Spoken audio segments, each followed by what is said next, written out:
My girlfriend cheated while pretending to plan our future. So I quietly moved my money, left town, and let her discover what silence feels like. I'm a 30-year-old guy, and for the first time, I thought I was building something real.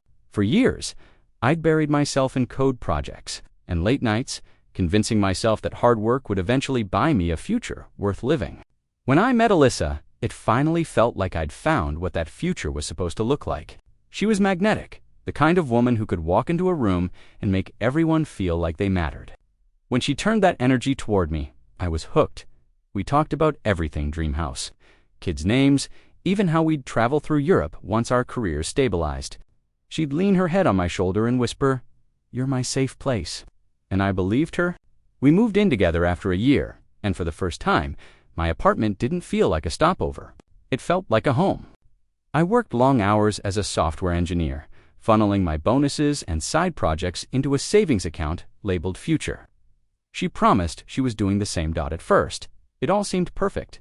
She'd text me cute updates during the day, send me pictures of dinner she was cooking, or talk about paint colors for our place. But somewhere along the line, the tone changed. The calls got shorter. The smiles felt thinner.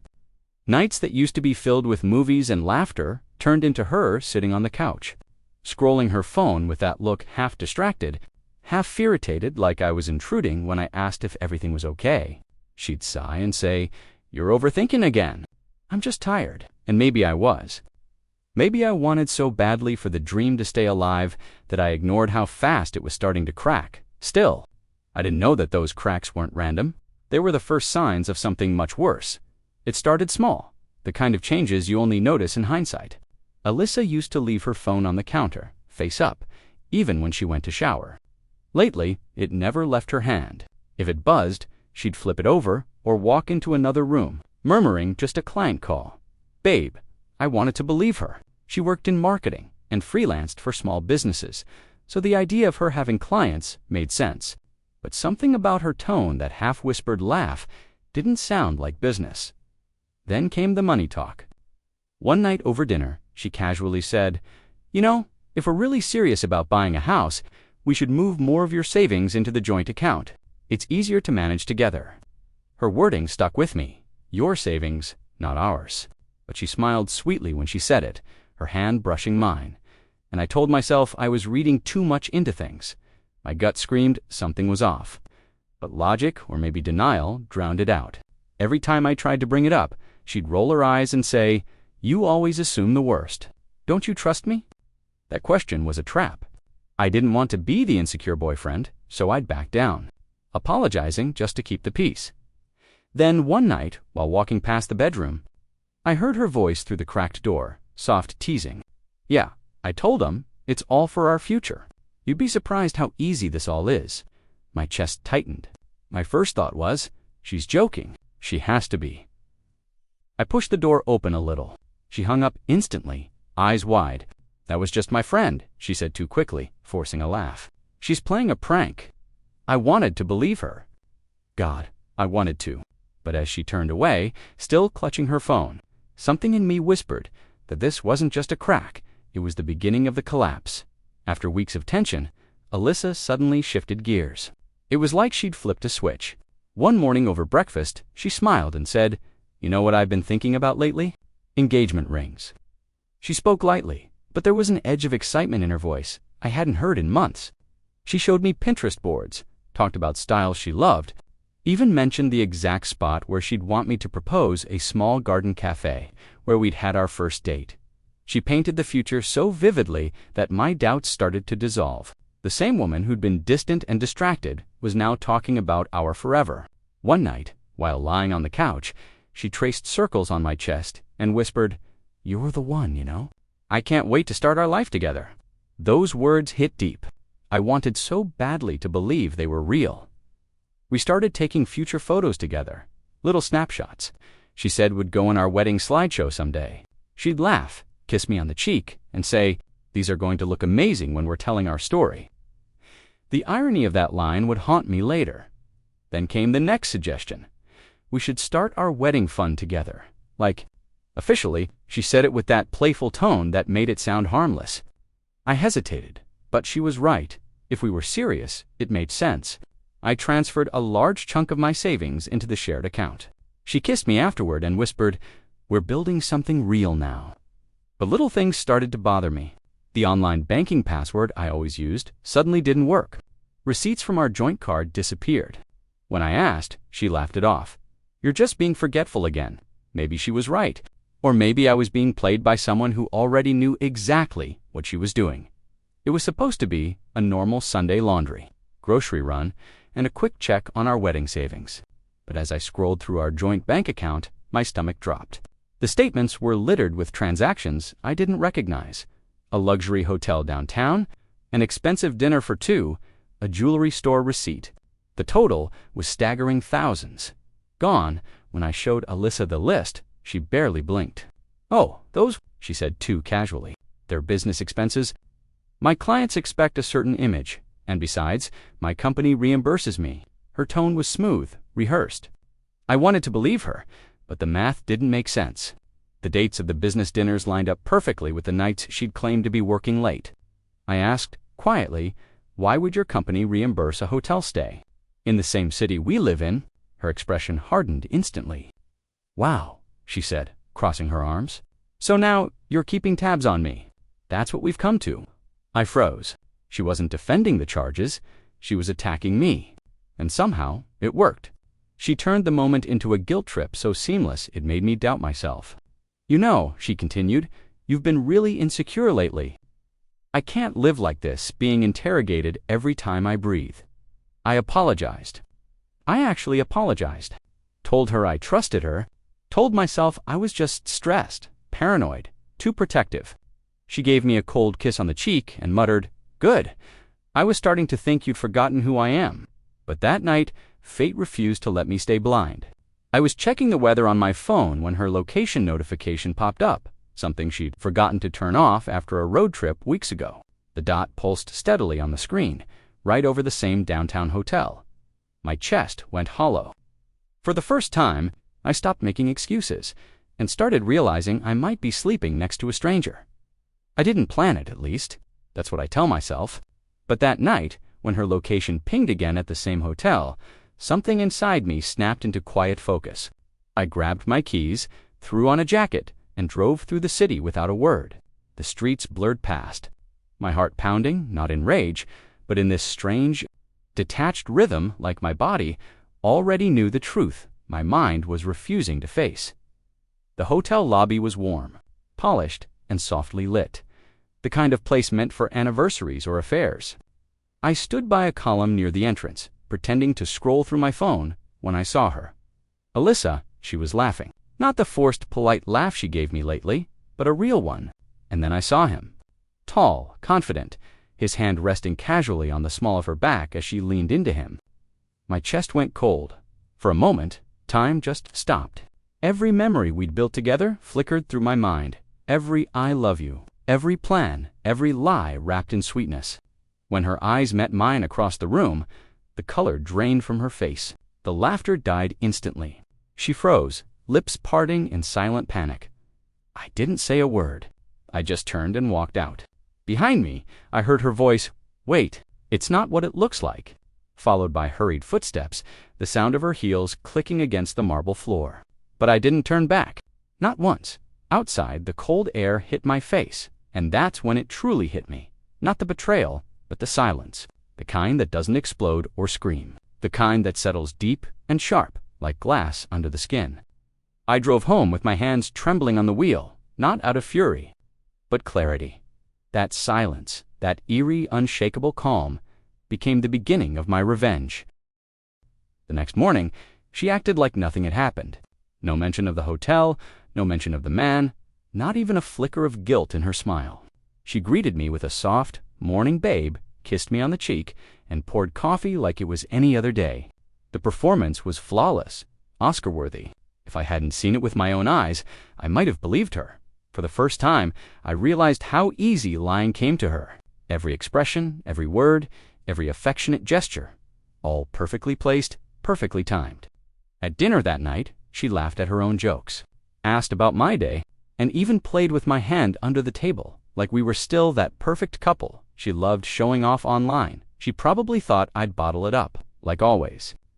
That I'd swallow the truth because confrontation made me uncomfortable. And maybe, once, she would have been right. But this time something inside me had shifted. I watched her carefully, how she filled the silence with small talk, how her phone never left her side, how she said "I love you" without looking me in the eye. I could see it now, the cracks behind the charm, the choreography of deception. Every smile felt like a weapon sharpened over time. A few days later, she sat beside me on the couch, scrolling through bridal Pinterest boards.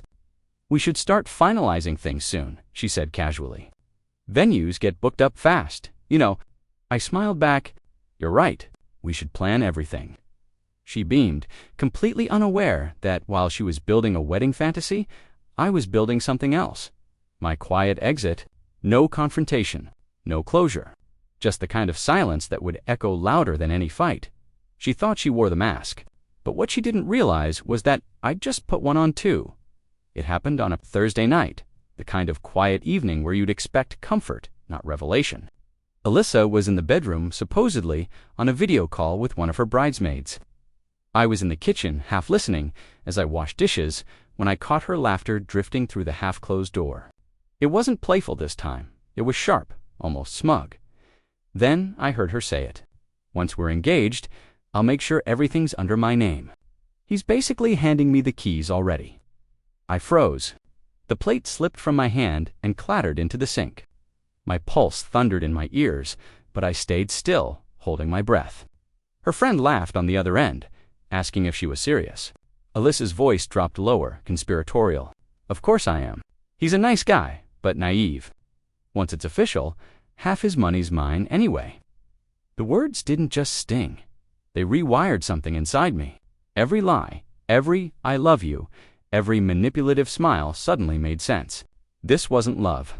It was a long con, and I'd been her biggest investment. I didn't confront her, not this time. Instead, I let the mask stay on my face as I walked back into the room. She smiled, pretending innocence. And I smiled back, matching her act perfectly. That night, after she fell asleep, I sat at my desk and started the quietest rebellion of my life. I began moving my money out of joint accounts, small amounts at first so she wouldn't notice. I changed passwords, locked credit cards, rerouted paychecks. Every keystroke felt like reclaiming a piece of myself she'd stolen, night after night. While she slept peacefully beside me, I was erasing her access not just to my money, but to my world. She thought she was playing me.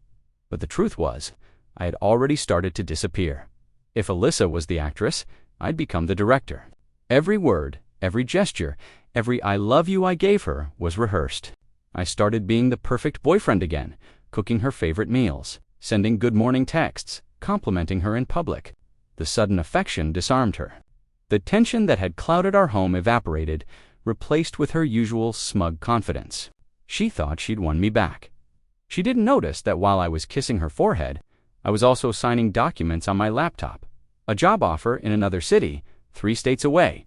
My new apartment lease was already finalized, the keys waiting under a lockbox number only I knew. Each move I made was precise and invisible. Alyssa began planning her birthday trip. Dropping hints about someplace romantic, I nodded along, pretending to take notes. Pretending to care about what dress she'd pack or what wine she'd want. "You'll love the surprise," I told her one evening. "It's going to be unforgettable." And for once, I wasn't lying. Meanwhile, I emptied the joint account down to the last few $100s, just enough to keep her from noticing. My real savings, investments, and crypto were safely relocated, completely out of reach. I changed all my logins, rerouted my mail, and even created a new number under a different carrier at night.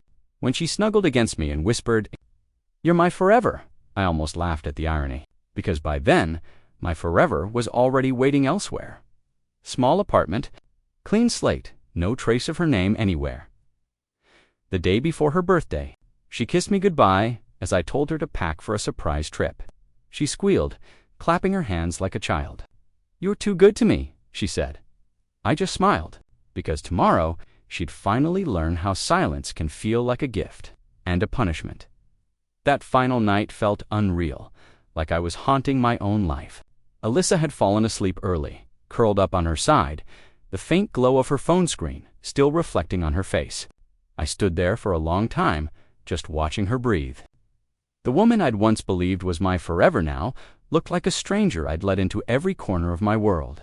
I wasn't angry anymore, just empty. I walked through our apartment slowly, touching the things we'd picked out together, the couch we'd saved for the framed photo from our first trip, the stupid coffee mugs that said his and hers. They weren't symbols of love anymore. They were evidence of how deep the illusion had gone. Sitting at the kitchen table, I wrote a single line on a scrap of paper. You taught me the value of silence. No explanation, no accusation, just the truth. I left it on her pillow beside the phone, she guarded like treasure. Then I grabbed my bags, the last of my savings, and walked out before dawn. The city was still asleep, the air sharp with cold, the streets washed in the faint orange of streetlights. I didn't look back once. By the time the sun rose, I was already hours away, parked outside a cheap motel off the highway. My phone buzzed non-stop with her calls, then messages that turned from sweet to frantic to furious. I stared at the screen until I finally blocked her number and turned it face down. That should have felt like victory, like freedom. But as I sat there in the silence, it didn't feel triumphant. It felt hollow.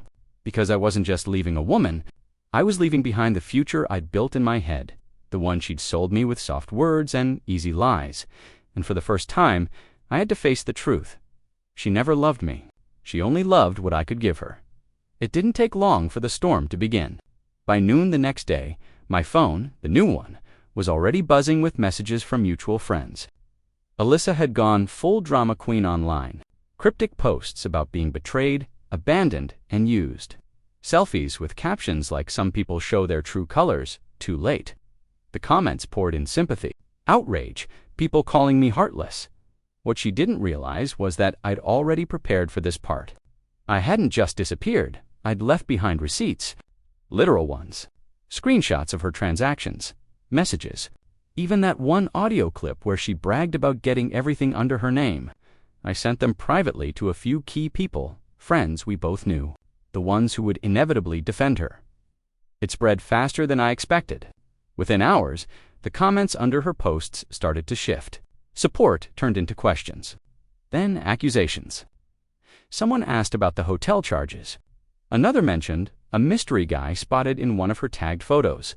Her replies got defensive, desperate. Then she deleted the post entirely.